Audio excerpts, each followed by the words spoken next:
welcome back. So I know I'm filming this the same day, but I'm posting these different times so that way you don't get like too much. So as a refresher, we are going to start putting these guys together. Now I, based on a lot of recommendations, got this leather thimble. I actually really like it. You're going to need some thread. I'm using Aurifil 50 weight. I think I probably should be using like 40 weight, but whatever, this is what I got. You're gonna want your English paper piecing needles, which basically are milliner needles. They're really nice. They're nice and small. Thank you.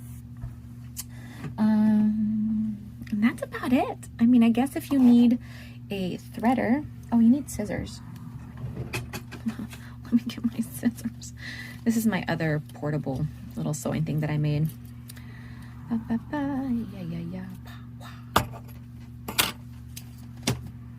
All right, so rule of thumb that I learned. You get your thread, you unwind it, you do like about an arm. And then you trim. So it's like a small little piece. Gonna take it, and let's see, can we get the focus on the, there you go.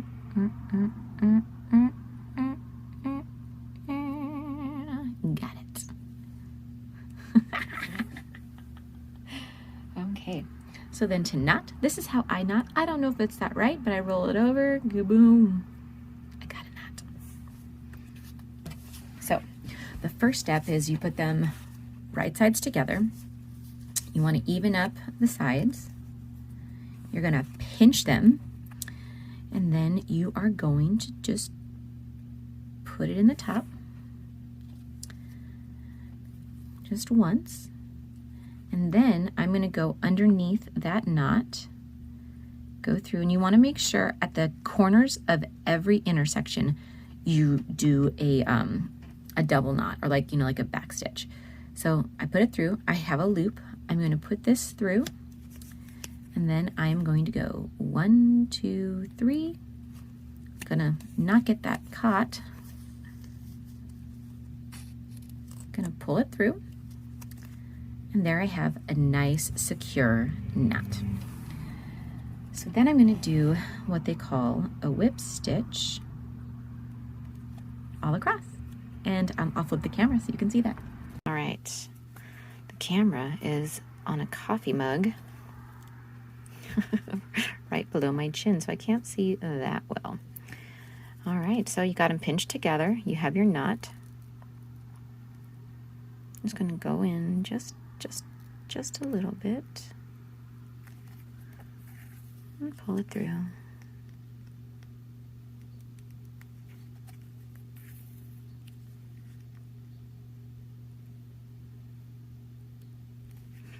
I use this gray thread a lot.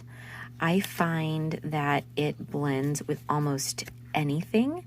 If I used white, I think it might be too stark of a difference. But this one's pretty nice and forgiving and light, so.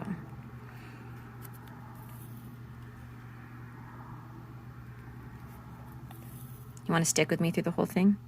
Maybe I'll speed this up.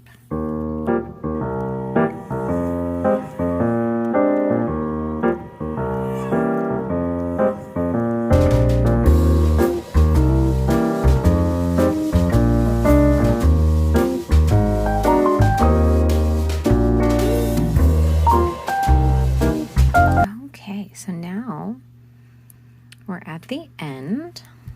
Real time from here to this point is 3 minutes and 33 seconds. So you can get these projects done pretty quickly. So again, you're going to put that through, and then I am going to do that same like little, I don't even know, 1, 2, 3 loops.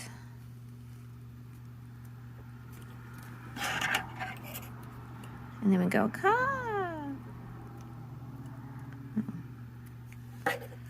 all right, and there you go. Okay, so you're gonna do this 2 more times, and then we just start attaching. So I'm gonna start doing those other 2. My break's over, so gotta get back to work. But there's still lunch and an afternoon break and 5 days a week, so we're gonna get it done. Bye. Okay, so here we are. I think we're on part 3, or is it 3? Yeah. I have my 3 sets of 2.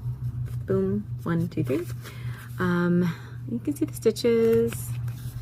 Again, like using the using this gray thread is just great because it's so light that the color just kind of blends in. So the next part of today's process is we are going to start with a set of 2 and our 1, and we are going to piece them like that.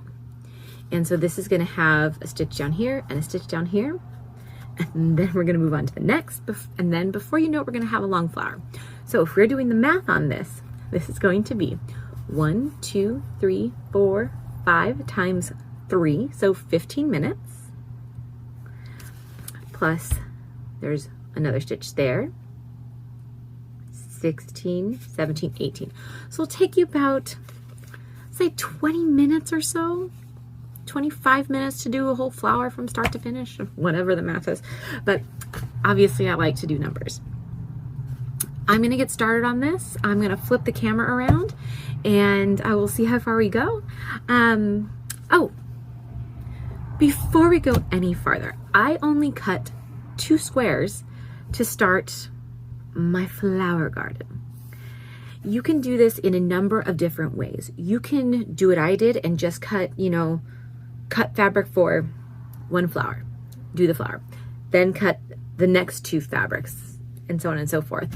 And that could help with transport, just because I know when I cut all my background, I didn't cut all of my centers, because I don't know how many centers I need yet, but I cut all these hexies already. Now these are a very awkward shape. When they are just the paper, they fit perfectly in my little case. But when I put this in there, it doesn't really fit. So make of that what you will. I do like to say do all your cutting first so you don't have to go back and do the cutting. But because I am going to be doing flowers of a solid color or like the same color all around, I think what I'm going to do this journey is I'm just going to cut 1 flower at a time. I'll keep cutting centers as I need them. I do have, let's see, 1, 2, 3, 4, 5, 6. I have 6 flower centers already glued and ready to go. This is all I have left, so I think I'm gonna have to order some more of these hexies and probably some more replacement glue sticks because you never know. But that's enough of the housekeeping. Let's get on to the sewing. All right, so I decided to make this just a little fancier for you guys so you don't just have to see my keyboard. All right, so let's get started. Come here.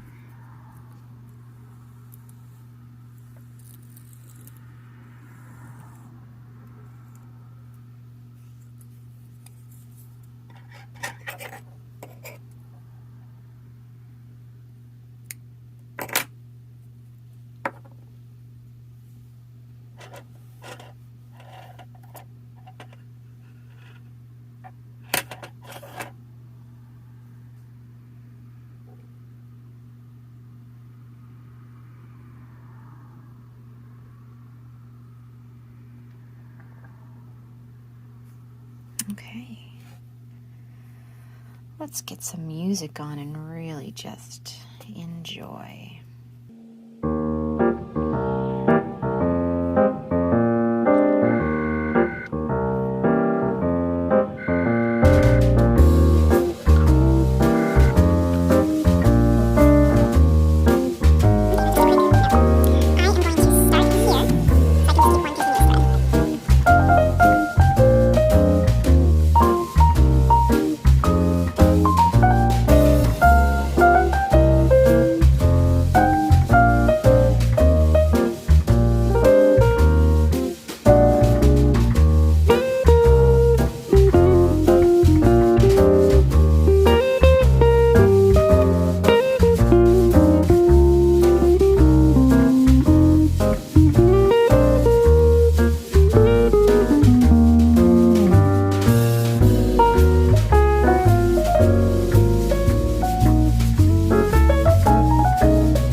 So from here, keep your string attached.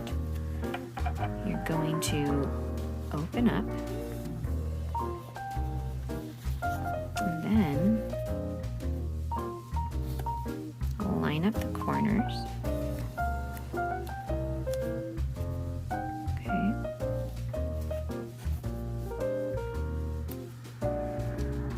Then from here,